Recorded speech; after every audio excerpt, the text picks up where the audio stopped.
Good morning everybody. So today I want to show you how to add on just the base clay to your armature, just to the main body. Okay, we'll have a separate video for the mouth and the eyeballs and the fins and stuff, but I want to make sure that you know how to get started. So let me make sure we're all in focus. Okay. So here's what you're going to do. You have to have your armature finished. You need to have it showing movement. Like, we can still move the fin and stuff around later, but we're just going to be covering basically this tin foil. And you also need some clay that has been rolled out about 2 popsicle stick thickness thick. Just somewhere in there. It could be a little bit less, a little bit more depending on how your thing looks. But just this color is just our kind of base color. Make sure we're going to use a lot of this color, so make sure it's something that you have a lot of. So like mine is just a mix of yellow and red. Like I did equal parts yellow and red, and I did that because I wanted to mix something, but I wanted to make sure it was something that I could mix over again if I need to. So what I'm going to do now, I just cut a little line with my needle tool. So what that does is it lets me go around this fin. So now that I have my slabs and everything, I'm just going to see how that fit right through there. So I'm just going to take this clay, push it back together, and start kind of wrapping it around my fish shape. Now it's just clay, so you can kind of squeeze it. If it overlaps too much and you're like, oh, it's going to be like really lumpy right there, then just cut some off. So like I'm going to do that. I'm going to end up doing that back here. So I'm going to get this done. And then I think what I'm going to do is just trim that little bit off and then save that, because even if you don't use that right now, you might end up using that on your fins later or something like that. So now I've got this first part on here, so I'm just kind of squishing it, making sure that it's kind of attached. And then I'm going to take some of my other pieces and start kind of figuring out like how to fill in the rest of this. So I think for me, like I'm looking at that and it's kind of almost a triangle shape. So I'm going to go like that. And then I've got like the fin right here sticking out. So I'm just going to do a little line like that. And you want to make sure that it overlaps the other clay a little bit. And if it doesn't, you'll just add a little bit more clay. It'll just take a little bit more blending. But you're just going to squish all this on here. And wherever it overlaps, you're just smoothing it out. And since I've already conditioned this clay, because I already rolled it into a slab and all that, then it's pretty easy to kind of squish and move. Right now, your goal with this is to make, a nice smooth fish. Because like, if you think about when you look at a fish, it's not lumpy. So we don't want like lumpy fish, right? We don't, because usually lumpy fish means that it has like a disease or something. There's something wrong with the fish. So we don't want lumpy fish. But we just need to start with getting the clay on there so we can adjust. So like right here, I can see I didn't have as much tin foil right there. So it's kind of like a weird little bump. So I'm just going to end up filling that in with clay. So if you have the occasional bit where it's a little bit thicker, that's okay. You just don't want the whole fish to be really thick clay. Because A, you'll run out of clay, and B, it'll take forever to bake. And you're going to end up baking this fish multiple times. And as long as you're not adding on extra things that you're not supposed to add on, that's not in the videos, then it should be totally fine to bake it multiple times. And it helps, like once you get a good shape and you're like, oh, it's perfect, then you want to bake it, and then you can add more stuff on, and we'll talk more about how to do that later, because we'll just add on with the polymer clay glue. That's what the polymer clay glue is for.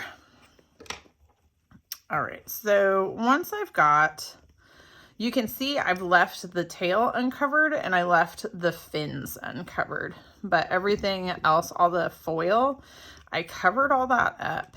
And it would be the same thing if you're choosing to do the fangly fish.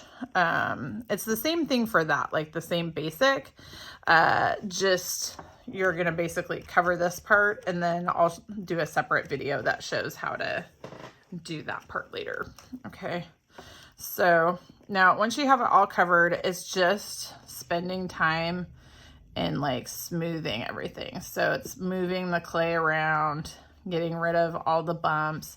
If you have a few fingerprints here and there, as long as you're making sure they look more like fish scales than like, you know, ugly, like I just didn't take my time to do this, that's okay if there's a little bit of stuff. But mostly you just want to make sure your hand's clean. And if you are like trying to touch other things while you're doing this, make sure you have a paper towel handy so that you can wipe your hand off, especially like if you're going to change colors to something else. You want to keep your hands clean in between. So like I said, most of it is just kind of smoothing, right? So this part takes quite a while to do. So I'm giving you basically a whole period to do this, and it should basically take you the whole period to kind of smooth everything out, right? And make it look really good. Now, if you end up with any areas where the tinfoil starts to show through, that's okay. Just take a little bit of clay and stick it over, and then just blend it in real gently right there.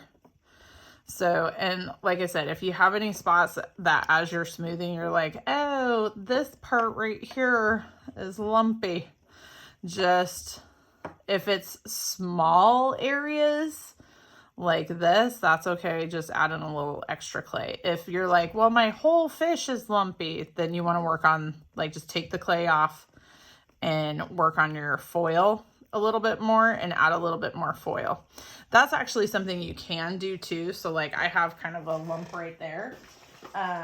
So what I'm going to do is just take a little bit of my foil, and I'm going to make like a little patch.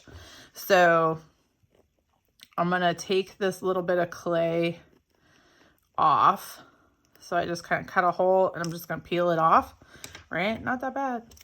And then I'm just going to stick this little piece of tin foil in there and kind of squish it in there real good, and then stick my little piece back on. So that way there's not as much of a dip right there. So it just kind of depends on the size of your funky spot, right? If it's just a small funky spot, you can just fill it in with clay. If it's a larger funky spot, then just cut off that little section and stick some more tin foil, aluminum foil in there, right? And just spend a lot of time smoothing. So usually what I'll do, like I know I see a little bit of the foil right there, but usually I'll get it mostly smoothed, and then once I'm mostly smooth, then I'll fix any funky spots like the foil showing, right? So we're just kind of keep smoothing. Now if I get a big section like that, then I'm like, let me just add some more clay in, right? Okay, so the goal here is to get this, make sure when you're looking at it from the top, you can still see your movement and everything. Make sure it's all nice and smooth. This is not smooth yet, okay? You gotta actually smooth the whole thing, okay? Try to get it as smooth as you can. So let me wipe my hands off and I'll show you. So this one, fairly smooth, right? This one's pretty smooth, okay? So this is acceptable.